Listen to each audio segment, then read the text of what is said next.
చదువుకుందాము.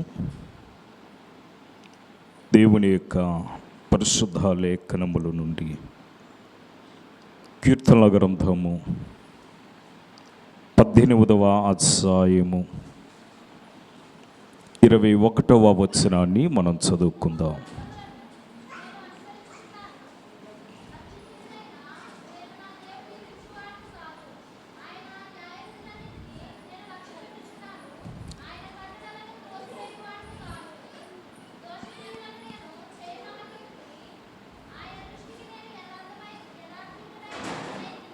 ప్రార్థన చేసుకుందాం.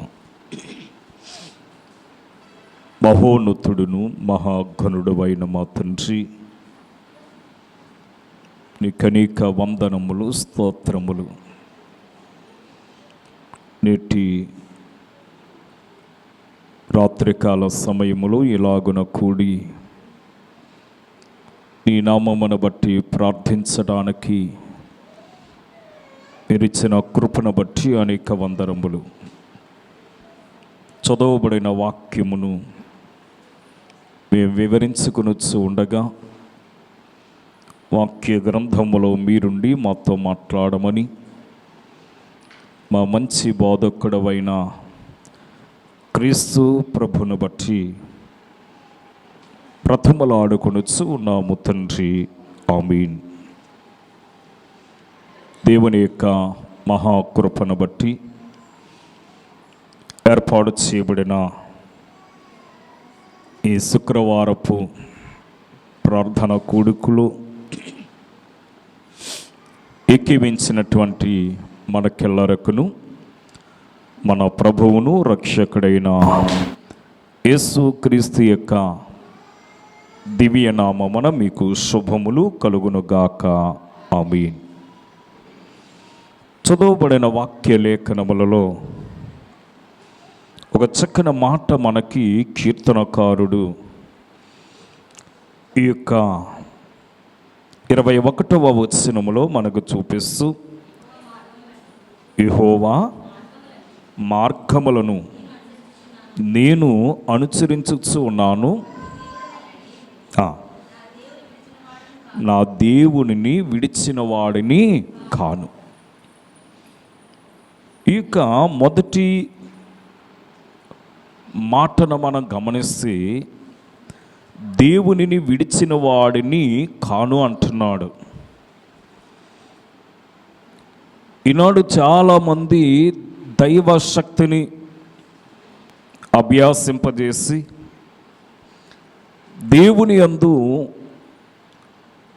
ఉపకారములను పొంది దేవుని యొక్క శక్తిని విడిచి వారి ఇష్టానుసారముగా జీవించిన వారిని మనము ఎందరినో మనం చూస్తూ ఉంటాము. అయితే మనంతటకు మనం ప్రశ్నించుకుందాము, నీవు దేవుని విడిచి తిరుగుచున్నవాడేవేమో, దేవునిని విడిచి ఒకవేళ నీవు జీవిస్తూ ఉన్నావేమో. కీర్తనకారుడు చెప్పిన మాట ఏమిటంటే, ఇదిగో నేను దేవుని విడిచి తిరిగిన వాడిని కాను అంటున్నాడు. ఆ 22వ వచనానికి మనం వస్తే, ఆయన న్యాయ విధులన్నిటినీ నేను లక్ష్య పెట్టుచు ఉన్నాను, ఆయన కట్టడలను త్రోచివేసిన వాడును కాను అంటున్నాడు. మొదటిగా మనం చూసి విడిచిపెట్టేవాడిని కానంటున్నాడు. రెండవదిగా ఆయన కట్టడలను నేను త్రోచివేసిన వాడిని కాను అంటున్నాడు. ఈవేళ నీవు దేవుని యొక్క పరిశుద్ధ లేఖనములు వ్రాయబడినటువంటి విషయములను అనగా ఆయన కట్టడములను నీవు అనుసరిస్తూ ఉన్నావా? ఆయన యొక్క ఆజ్ఞలను నీవు పాటించేవాడవై ఉన్నావా అనేది మనమే పరీక్షించుకోవలసిన వారమై ఉన్నాము.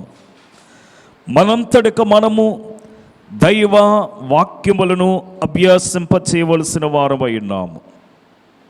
ఎందుకంటే ఈనాడు దేవునిని విడిచి తన ఇష్టానుసారంగా జీవించిన వారిని లోకములో ఎందరునో మనం చూస్తున్నాం. వాక్యం అంటుంది, యెహోవా యందు భయభక్తులు గలవాడు ఇలాగూ ఆశీర్వదింపబడును. దేవుని యొక్క ఆశీర్వాదము ఆయన వెంబడించిన వానికి, ఆయన ఆజ్ఞలను అనుసరించే వారికి, ఆయన కట్టడలను అనుసరించే వారికి ఆ దీవెనలు మెండుగా వారికి లభిస్తూ ఉంటాయి. ఉదాహరణకు మనం చూసినట్లయితే బైబిల్ గ్రంథములో అబ్షాలోము మనకి కనబడుతూ ఉంటాడు. ఈ యొక్క అబ్షాలోము దావీదు కుమారుల్లో 3వ వాడిగా మనం చూస్తున్నాము. ఈ దావీదు కుమారులో 3వ వాడైనటువంటి యొక్క అబ్షాలోము ఇశ్రాయేలీయులందరిలో కూడా అతి సుందరమైనటువంటి వాడు, చాలా ప్రజ్ఞ కలిగినటువంటి వాడు, అరికాలు మొదలుకుని తల వరకు ఏ లోపము లేనటువంటి వాడని విషయము మనం 2వ సమూయేలు గ్రంథము 14వ అధ్యాయము 25వ వచనములో మనం చూస్తూ ఉంటాము. అంటే ఈ యొక్క అబ్షాలోము చాలా సుందరమైనటువంటి వాడిగా మనం చూస్తున్నాము. అలాగని ఈయన దావీదు యొక్క కుమారుడు అనే విషయాన్ని కూడా మనకి ఈ 2వ సమూయేలు గ్రంథము 3వ అధ్యాయము 3వ వచనములోని కూడా మనకి చూపిస్తూ ఉంది. ఇంతటి జ్ఞానము కలిగి ఇంతటి సుందరుడైనటువంటి ఈ యొక్క అబ్షాలోము దైవ ఆజ్ఞను మీరినట్లుగా మనం చూస్తున్నాము. తండ్రి మీద ప్రేమ చల్లారినట్లుగా మనం చూస్తున్నాము. తండ్రిని హతమార్చాలని ఒక ఆలోచన కలిగినటువంటి వ్యక్తిగా మనము అబ్షాలోముని మనం చూస్తూ ఉంటాము. ఎందుకంటే అబ్షాలోములో ఉన్నటువంటి లక్షణాలు మనం గమనిస్తే, మొదటిగా ఈయన యవనస్తుడై ఉన్నాడు. అందుకే యవన కాలములో బిడ్డలను సంపాదించుకునుట నరునికి మేలు అనే విషయాన్ని మనం చూస్తూ ఉన్నాము. యవన కాలములో దావీదు అబ్షాలోముని సంపాదించుకున్నాడు. 2వ సమూయేలు గ్రంథము 14వ అధ్యాయము 22వ వచనాన్ని మనం గమనిస్తే, తరువాత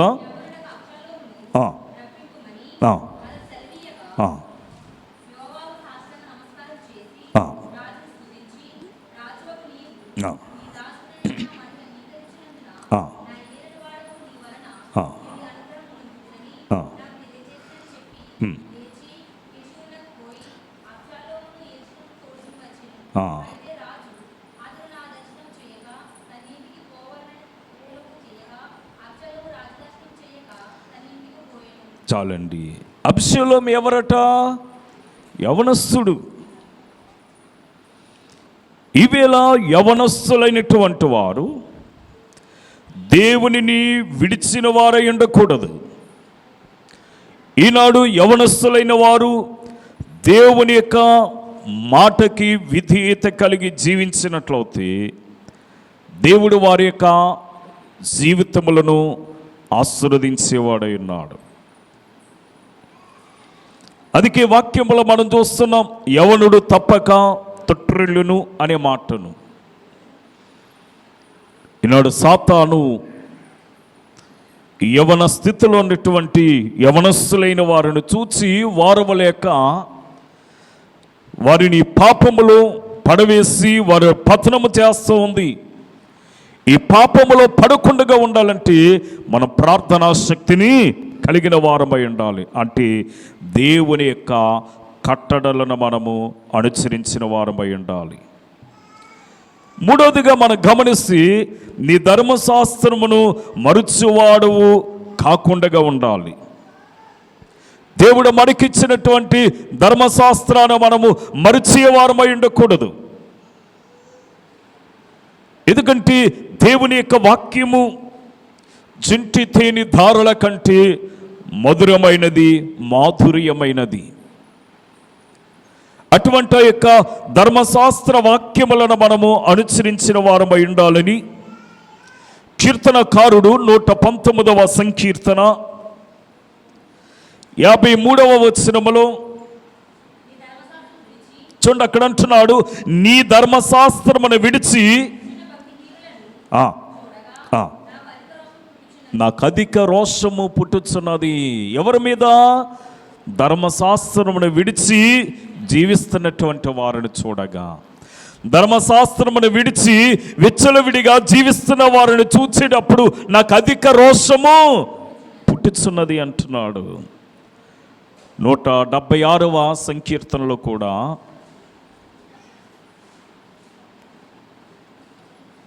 176వ వచనము, 119వ అధ్యాయము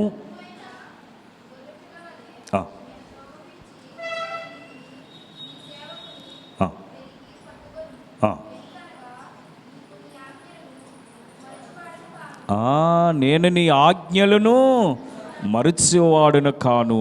ఎందుకంటే మనము బాల్యములోనే మన పిల్లలకి దేవుని యొక్క వాక్యమును అభ్యాసింపచేస్తే వాడు పెద్దవాడైన తర్వాత దాని నుండి తొలగిపోడు అనే మాట ఉంది కనుక మన పిల్లలకి దేవుని యొక్క వాక్యములను వారికి నేర్పించాలి. ఎందుకంటే చూడండి, అంతటి సౌందర్యవంతుడైనటువంటి అబషలోము దేవుడంటే ఇష్టము లేని వాడిగా జీవించాడు. రాజుగారి కుమారుడే, అరికాలు మొదలుకొని ఏ లోపము లేనటువంటి వాడు, ఎంతో సుందరుడు. అవునా కదా? మీరు చదివే ఉంటారు 2 సమూయేలు గ్రంథములో ఈ 14వ అధ్యాయము 25వ వచనములో మీరు చదువుకుని ఉంటారు. అబషలోము అంత సుందరము సౌందర్యము గలవాడు ఒక్కడు కూడా లేడట. అటువంటి ఈ సుందర రూపము కలిగిన వాడు ఏం చేస్తాడంటే తన రూపమును బట్టి, తన సౌందర్యాన్ని బట్టి తన తండ్రిని ధిక్కరించాడు. ఈవేళ నీవు కూడా నీకున్నటువంటి ధనాన్ని బట్టి, నీకున్నటువంటి అనగా ఐశ్వర్యాలను బట్టి, నీకున్నటువంటి ధనగణతలను బట్టి నీ సృష్టికర్తని నీవు తృణీకరిస్తూ ఉన్నావేమో, నువ్వు దేవుని ధిక్కరించేవాడవై ఉన్నావేమో, దేవుని యొక్క ధర్మశాస్త్రాన్ని నువ్వు ఉల్లంఘించేవాడవై ఉన్నావేమో. మనమే పరీక్షించుకోవాల్సిన వారమై ఉండాలి. కారణం ఏమిటంటే తండ్రి మీద తిరుగుబాటు చేసిన వాడవ్వాడు.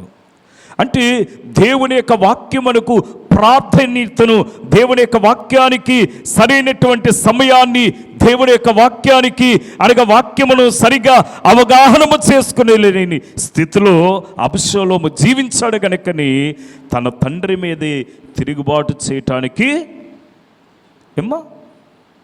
పూనుకున్నాడట. తండ్రి మీదే తిరుగుబాటు చేశాడు. దేవుడు ఇతనికి ఎన్నో ఎన్నో ఎన్నో లక్షణాలను ఇచ్చాడు, ఎన్నో అవకాశాలను ఇచ్చాడు దేవుడు ఇతనికి. ఎంతగా పాపములో పడిపోయి తండ్రిని చంపడానికి ప్రయత్నం చేసినా సరే దావీదు కన్న ప్రేమ కదా, తండ్రిగా తన కుమారుని యొక్క రక్షణ కొరకు, తన కుమారుని యొక్క ప్రాణము కొరకు తన తండ్రి ప్రార్థించుచూ ఉన్నాడు. దావీదు అబషలోము కొరకు ప్రార్థించాడు. 2 సమూయేలు గ్రంథము 13వ అధ్యాయము 37వ వచనానికి మనం వస్తే అక్కడ ఒక చక్కని మాటను మనం చూస్తాం. అయితే అబషలోము పారిపోయి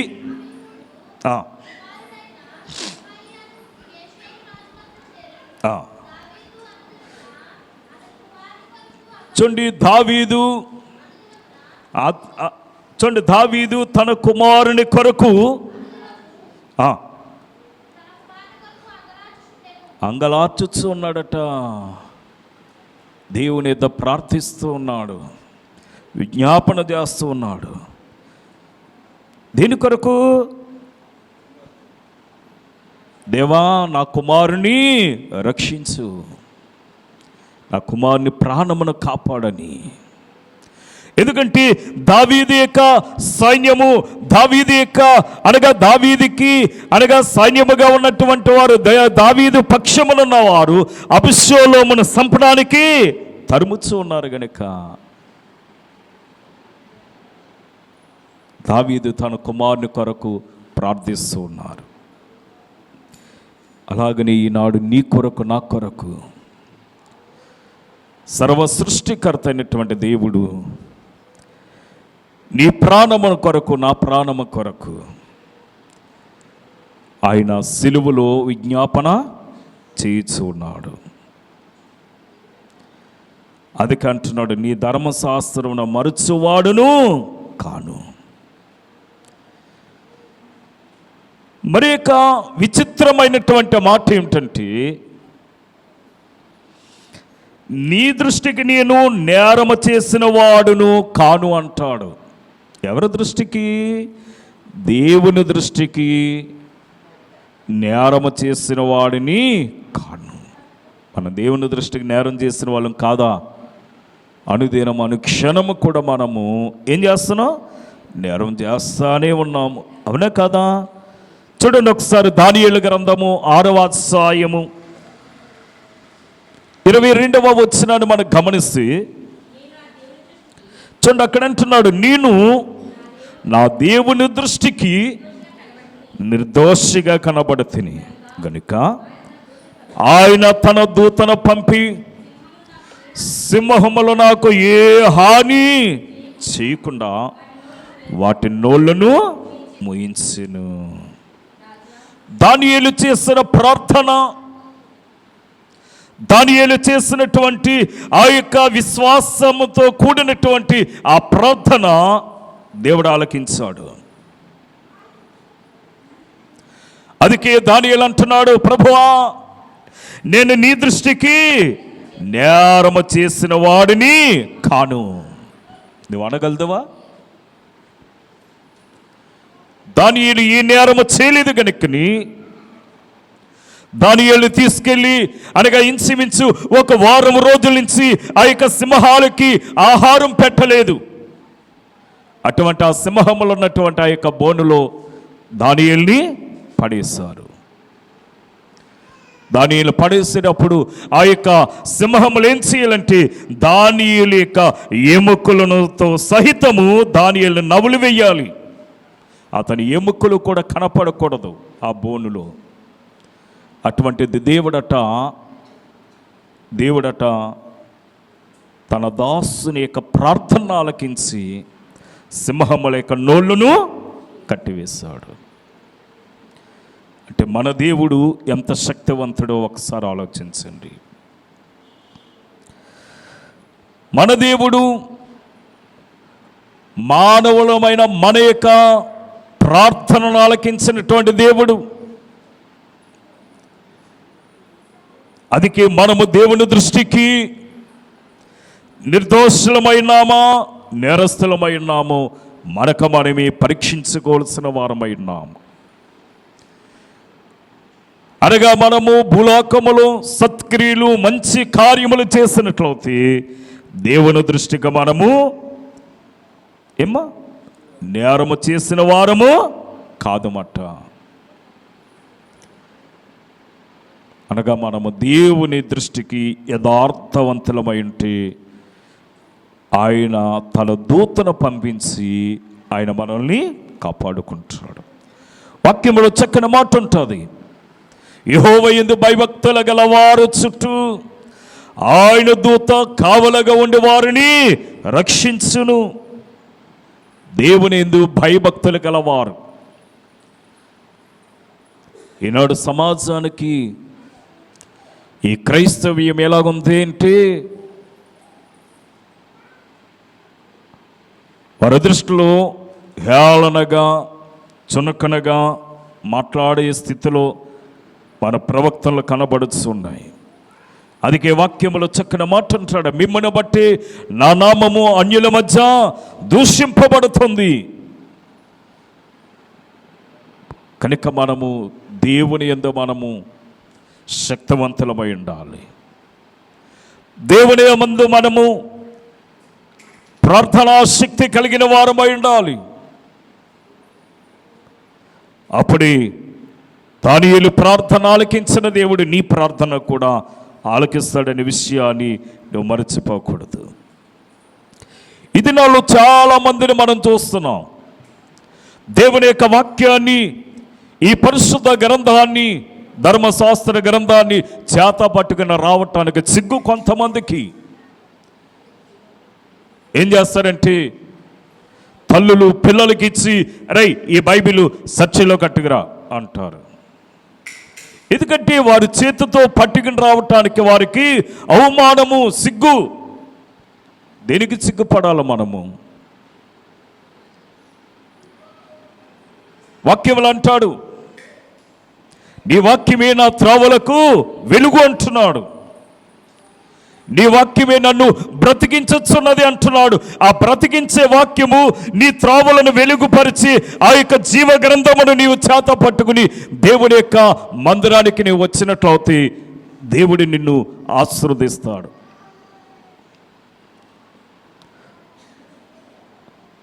రోమీయులకు రాసిన పత్రిక 1వ అధ్యాయము 16వ వచనాన్ని మనం గమనిస్తే అక్కడ అంటున్నాడు కదా, అపొస్తలుడైన పౌలు మాట్లాడినటువంటి మాట ఏమిటంటే, ఇదిగో నేను సువార్తను గూర్చి సిగ్గుపడేవాడిని కాను. సువార్తను గూర్చి నేను సిగ్గుపడలేదు. ఎలైనగా నమ్ము ప్రతివానికి మొదట యూదునికి అది దేవుని శక్తి ఉన్నది.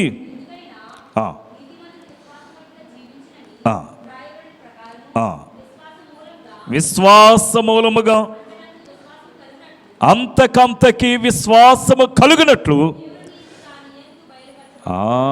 దేవుని యొక్క నీతి ఈ యొక్క స్వార్థ యందు, వాక్యమనేందు బయలుపరచబడి ఉన్నదట. అందుకని సువార్తను గుర్చి నేను సిగ్గుపడేవాడును కాను అంటున్నాడు.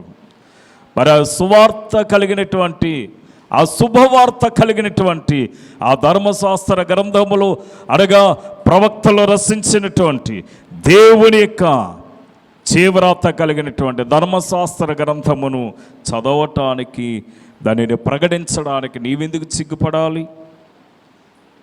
ఏమో చాలామంది బైబిల్ని చేత పట్టుకు రావటానికి సిగ్గు, భయము. కొంతమందికి దాన్ని పట్టుకోవటానికే భయము. అందులో ఏముందో తెలియదు. తెలియక కొంతమంది భయపడితే, తెలిసి కొంతమంది భయపడుతూ ఉన్నారు. అందుకనే మనము ఈ శుభవర్తమానమును అనేకులకు మనం ప్రకటించవలసినటువంటి భారము, బాధ్యత దేవుడు మన మీద పెట్టాడు. అందుకంటాడు, అయ్యో నేను సువార్తను ప్రకటించకపోతే నాకు శ్రమ అంటున్నాడు. సువార్తను ప్రకటించకపోతే మనకు శ్రమ.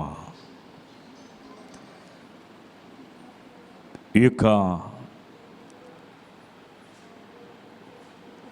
1 కొరింథీయులకు రాసిన పత్రికలో అపొస్తలుడైనటువంటి పౌలు 2వ అధ్యాయము ప్రారంభ వచనంలో ఒక మాట అంటాడు. అక్కడ అంటున్నాడు చూడండి, సహోదరులారా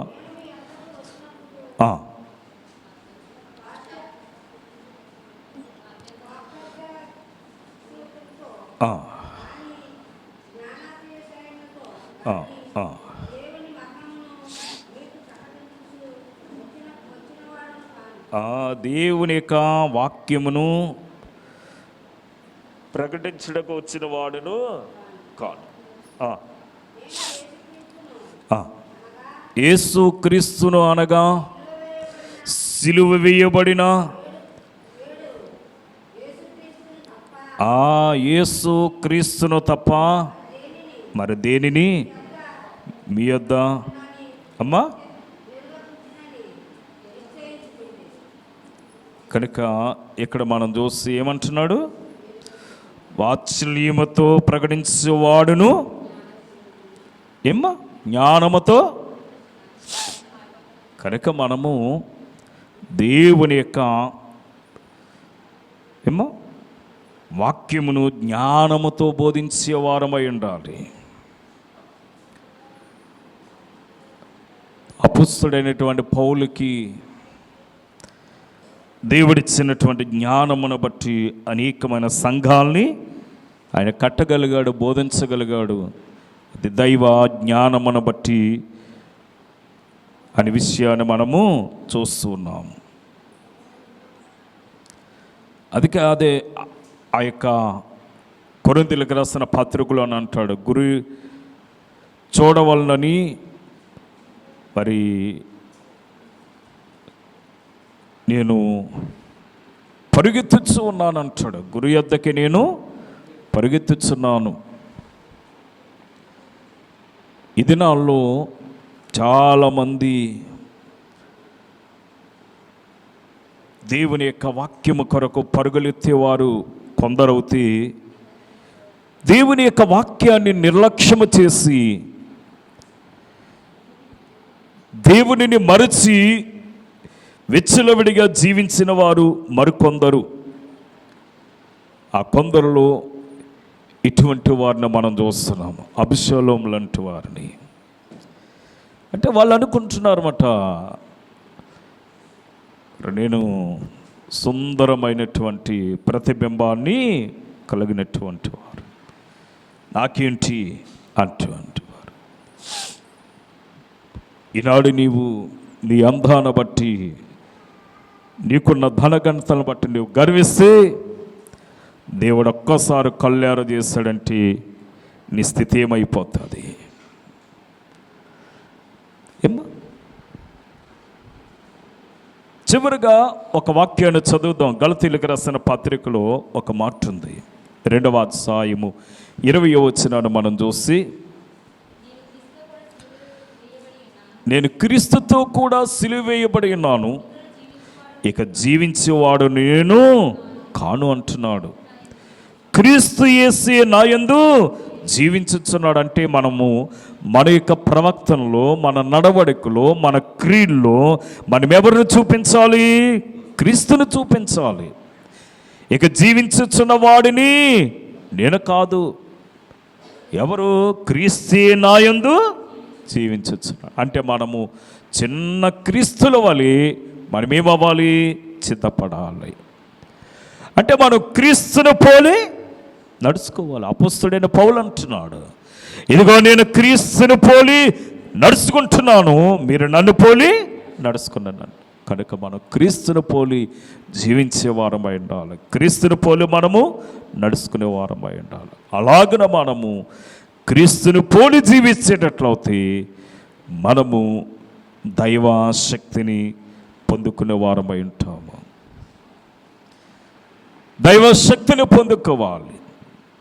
ఎందుకంటే ఈ కడవరి దినాల్లో మనము ప్రార్థనాశక్తి కలిగి, ప్రార్థన యందు పట్టుదల కలిగి, ప్రార్థన యందు అనగా మనం ఏం చేయాలంటే, అక్కడ వాక్యములు అంటాడు, ప్రార్థించుట అంటే దేవుని యందు అతిశయించుచున్నాము అనే మాటను చూపిస్తాడు. అనగా మనము దేవుని యందు ఏం చేయాలంటే, దేవుని యందు మనం అతిశయించాలి, దేవుని యందు మనం సంతోషించాలి, దేవుని యందు మనం ఆనందించేవారమై ఉండాలి. కీర్తనకారుడు అదే అంటాడు 20వ అధ్యాయము 7వ వచనములో, చూడండి, కొందరు వారికి ఉన్నటువంటి ధనగణతలను బట్టి, ఆస్తులను బట్టి, రథములను బట్టి, గుర్రములను బట్టి అతిశయపడుదురు. అయితే మనమైతే, అనగా క్రీస్తుని ధరించుకున్నటువంటి మనమైతే, క్రీస్తుని ఎరిగినటువంటి మనమైతే, క్రీస్తు నామములో బాప్తిసం పొందినటువంటి మనమైతే,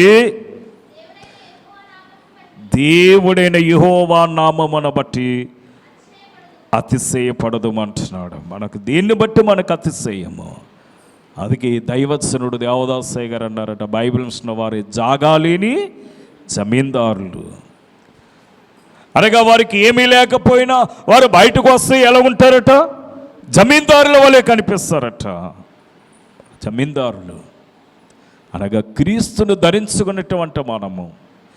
క్రీస్తు అన్నీ కలిగినటువంటి వాడు అనగా సృష్టికర్త అయినటువంటి దేవుడు తన నోటి మాట ద్వారా సమస్తమును కలగజేస్తాడు. మనం ఆయన పిల్లలమై ఉన్నాము గనుక మనము అన్నీ కలిగిన వారమై ఉన్నాము. అందుకే మనం ఎవరితో నడవాలి? క్రీస్తును పోలి నడవాలి, క్రీస్తులో నడవాలి. అంతేగాని మన ఇష్టానుసారంగా మనం ప్రవర్తించకూడదు, మన ఇష్టానుసారంగా మనం జీవించకూడదు.